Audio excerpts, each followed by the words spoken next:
What's happening, folks? Back with another reaction, back with some more soundtrack slash score, and I gotta say, this is one of my favorite pieces of music in recent years, like, period. Honestly, the piece of music we're gonna listen to is just an incredible work of incidental score. It's a piece of music which is used in a show called Crisis. I'm trying to remember the year. I want to say like 2016. I'll look it up in a minute. It stars two of my favorite Japanese actors, Oguri Shun, or Shun Oguri, on your left here, as well as, and I want to pronounce it correctly, is it Nishijima Hidetoshi? That's right. Yeah, basically he is in Mozu and a number of other shows. Oguri Shun is in like too many shows that I'm fond of to list, but you know, Hanayori Dango, Tokyo Dogs, just a whole number. Oh, what was the show? He's in a show where there's another older actor who plays like this photographer like around Tokyo. I'm trying to remember the name, but again, Oguri Shun is in a million things. Anyway, this is an incredible show. Oh yeah, the year, sorry. The year 2017 is actually more recent than I thought. This is one of my favorite J-dramas ever, and if you like sort of, you know, realist, gritty, kind of like the compromised and occasionally unsavory politics of the real world, even at the highest level, even in law enforcement and government and so on, without being like overtly conspiratorial. Basically the show, it's like, most fundamentally like a law enforcement kind of procedural, but they're like this super elite unit that is not officially acknowledged by the government and is used to like clean up really inconvenient situations, you know, in terms of the government's public position, situations which would make people within the high levels of government have to, you know, admit some malfeasance or wrongdoing, or you know, someone who maybe is going to commit a terrorist attack, but oh, it turns out that in their background, you know, they actually were completely wronged by members of the government and, you know, absolutely had reason to be aggrieved and so on. And so, like, these people, they're recruited like, oh, you're going to be, like, part of this organization, and they quickly realize that everyone in the group kind of has a checkered past. Either, like, they were good at their job in, you know, one aspect of the military or law enforcement, but then they had some incident where they got a bad, like work rating or like whatever, or you know, there was an incident that caused them psychological trauma and they had to drop out and they're only now trying to work their way back in. So they quickly realize they're all sort of like, again, kind of like black sheep within their fields, even if they're really good at what they do. So they quickly realize like they're sort of expendable and they're deniable, and if, you know, shit really hit the fan, the government could say, ah, look, you know, these people, they were working in our ranks, but they were obviously, you know, unstable and whatever, you know, look at their history, like, whatever. But yeah, they're used to, like, take out situations and people who are, like, dangerous, but also potentially, like, unflattering or inconvenient for people at the highest level.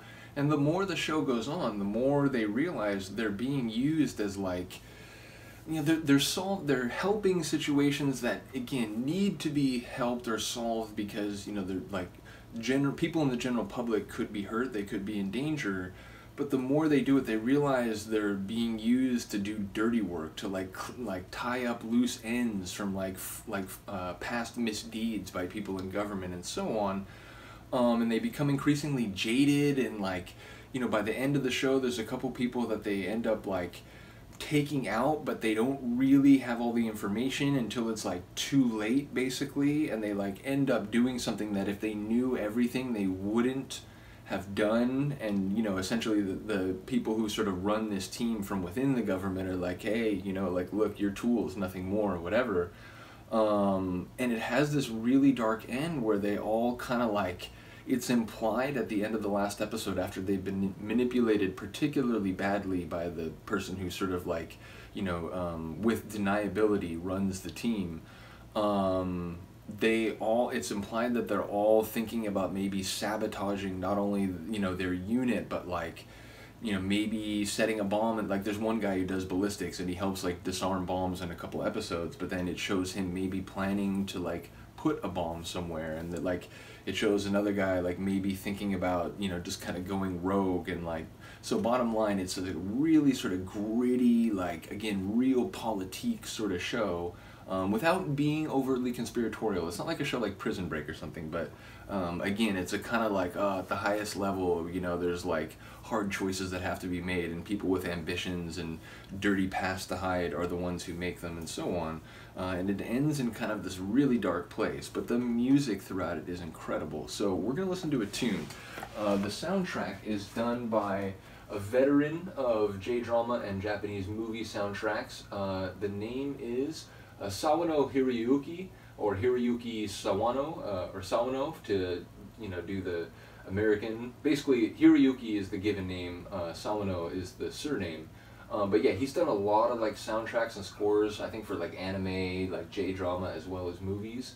We're gonna listen to a tune, and it's called Sisirc, like S-I-S-I-R-C.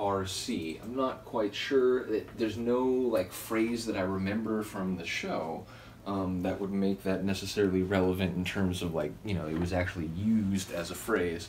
And indeed, like all the track names in the soundtrack are, you know, they're like, there's one that's like A49C or something, like they're all like kind of weird, non-standard sort of track titles. But the score is incredible. Now, in fact, I can't believe it. The show is very much like political intrigue, and, you know, again, they're doing things that, yeah, they have to be done because there's, you know, people could get hurt, but also, like, again, they're kind of being used to do sordid deeds and whatever. But the action in the show is fucking unbelievable. It's better than any like show I've seen in the, you know, I've seen shows with like really good action sequences, like the first True Detective season, even the second True Detective season, really crazy action sequences. Obviously, people are going to say like Game of Thrones, and, you know, different, you know, it's like a period fantasy piece, so it's very different. But bottom line, this is like the best action and like fighting sequences I've ever seen in a show. It really is top level action. So yeah, it combines, again, like political intrigue with just crazy action sequences. But yeah, the tune we're going to listen to, it's weird. It's almost like two tracks that Sawano put into one tune. It starts, the first couple minutes, it's this heavy, like bass, gritty, heavy tune, and it plays like, you know, when the kind of the bigwigs at the government who know about the elite team and are kind of like giving them orders, and again, as it turns out, in some cases to kind of clean up their own checkered past and whatever. Sometimes it plays when they're like, you know, they walking into the building or about to talk to the team or whatever. But yeah, it's a real gritty sort of heavy tune. And then like 2.5, 3 minutes in, it's about a like 8-minute piece. About 2.5 minutes in, it starts the other section of the track, which is this really dramatic, like very stripped down, austere, but sort of, you know, ominous sort of ambient kind of tune. And that builds a little bit, and that builds, and then suddenly it explodes into this dramatic sort of, I don't know what you call it. It's like, it's got piano, it's got percussion, it's like score. It's just, you know, powerful, epic score. But it starts like in a much more like ambient, austere mode. So it's a great piece. And again, it's used at some of the most dramatic times in the show, including one episode when like they're trying to stop this bomb from going up. This guy has been essentially like tricked into wearing like an explosive vest, or like blackmailed into wearing an explosive vest, and they're trying to get it off, and they're trying to get it off, and they realize they're not going to be able to do it in time, so they have to leave, and they're walking out, and it's playing the sort of austere part, whatever, and then right when the house blows up behind them, and in kind of that like, you know, Rocky dramatic, or not Rocky, Rambo kind of dramatic thing, they don't look back at all, they just keep walking straight. And it swells into the dramatic part of the tune. So yeah, with all that set up, get ready for an epic track. This is Hiroyuki Sawano, and the tune is Sisirc from the Crisis soundtrack 2017.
Not much more that needs to be said. I'll say two things and I'll end it. One, Hiroyuki Sawano, you are a champion.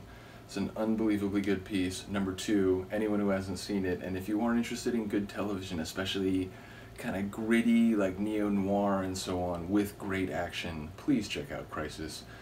Yeah, but I think the music said enough there. I don't think there's anything more to say, really. Let me know what you think of that. I will see you next time. Peace.